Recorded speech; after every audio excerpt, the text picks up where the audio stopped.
से यहाँ पे रेप्लिकास का ट्रेंड बढ़ा है। हर चीज़ के ऊपर मेड इन इटली भी लिखा हुआ होता है, ब्रांड लोगो भी लगा हुआ होता है, लेकिन उसका ये मतलब नहीं होता कि ये ओरिजिनल ग्लासेस हैं या इसके अंदर जो लेंस इस्तेमाल हुआ है वो अच्छी क्वालिटी का है या नहीं है। मैं ये समझता हूँ कि 500-600 रुपये की ग्लासेस लगाने से बेहतर आप सन ग्लासेस के बगैर रहें। एटलीस्ट आपको इंटरनल कोई नुकसान उसका ख़तरा नहीं है। सन ग्लासेस के लिए आपको सबसे पहली चीज़ तो ये देखनी होगी कि इसकी क्वालिटी, इसका ऑफ लेंस क्या है।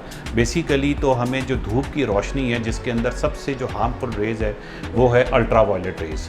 अल्ट्रा वायलेट रेज़ की प्रोटेक्शन जो है वो हमें बहुत ज़रूरी चाहिए।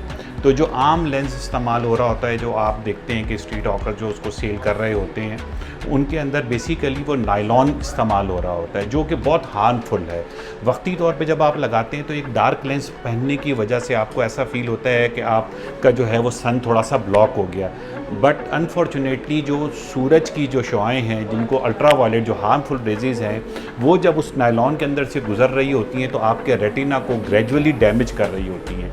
जब इन द लॉन्ग रन आप उसको यूज़ करते हैं तो आहिस्ता आहिस्ता कुछ अरसे के बाद आपको आई की प्रॉब्लम शुरू हो जाती है। सबसे पहले तो आपको थोड़ी थोड़ी सी फीलिंग ऐसे आएगी, ईचिंग होगी उन लेंसेज के साथ साथ। आप ये समझेंगे शायद गर्मी की शिद्दत है, मैं आँख को धो लेता हूँ। वक्ती तौर पर तो उसको धोने से आराम मिल जाता है, ज़रा सूदिंग इफेक्ट आता है पानी डालने से, लेकिन वो आहिस्ता आहिस्ता आपको एक एलर्जी में कन्वर्ट करता है।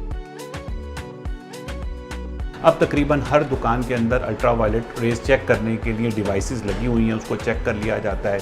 पोलराइज्ड लेंसेज हैं वो बहुत पॉपुलर हो चुके हैं। पोलराइज्ड लेंसेज के साथ अगर बनी हुई हों तो आपको रोड पे जो ग्लेयर्स हैं वो बिल्कुल उसको ख़त्म हो जाती हैं, और एक अच्छे लेंसेज के साथ ही आपको धूप में जो है वो आराम मिलता है। देखिए, जब भी आप एक सब स्टैंडर्ड ग्लासेस लेते हैं तो आपको फौरी तौर पर अंदाज़ा नहीं होता। जब आप 2 दिन 4 दिन उसको यूज़ करते हैं तो आई के ऊपर उसका रिएक्शन आना शुरू होता है।